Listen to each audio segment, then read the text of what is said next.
When we think about Rosh Hashanah, Yom Kippur, and the awe-inspiring period in between, we often conjure up an image, a famous one based on the Talmud, of a king who is sitting in his throne with two books in front of him, the Book of the Living and the Book of the Dead. This picture helps illustrate the annual courtroom session of our life, and encourages us to think through our every thought and assess our every action as we stand on trial. The text does not say that the righteous are inscribed and sealed in the Book of Life, or that the wicked are inscribed and sealed in the Book of Death, but simply that the Book of the Living and the Book of the Dead are opened. Many of us have this literal image in our mind, but what does it really mean?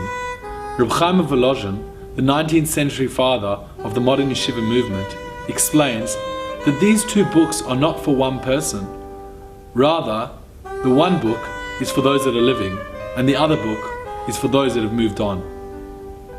While it is clear for the living people that the first book will help define the year ahead, how are the dead judged if they haven't changed since the previous year? If life is viewed as confined by the physicality of our bodies, then the day we die locks us in a motionless time capsule, containing our highest highs, our lowest lows, and every mundane or magical moment in between. But if we adopt the Jewish vision of existence, life becomes but the beginning of a legacy that outlives our years.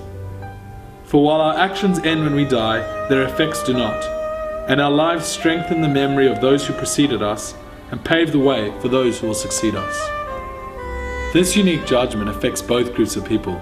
For those that are living, the future is fostered from the deeds of the present, and for those that have moved on, the future is fostered from the deeds of the past.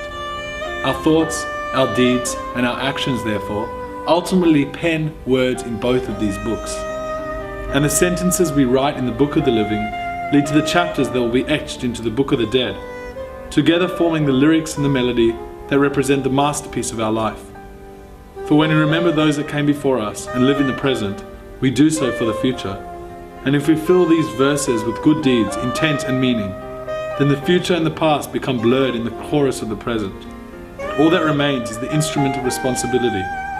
Responsibility to our ancestors who we honor through the way we live, and responsibility to our descendants who will honor us through the way they live. And this profound sense of responsibility is what brings the Book of the Dead to life. This year, may we not just go through life, but grow through life, realizing that every good deed we do pays tribute to those that came before us, and every good deed we do can have a lasting impact for generations to come. K'tiva v'chatima tova. May we be written and sealed in the Book of Life.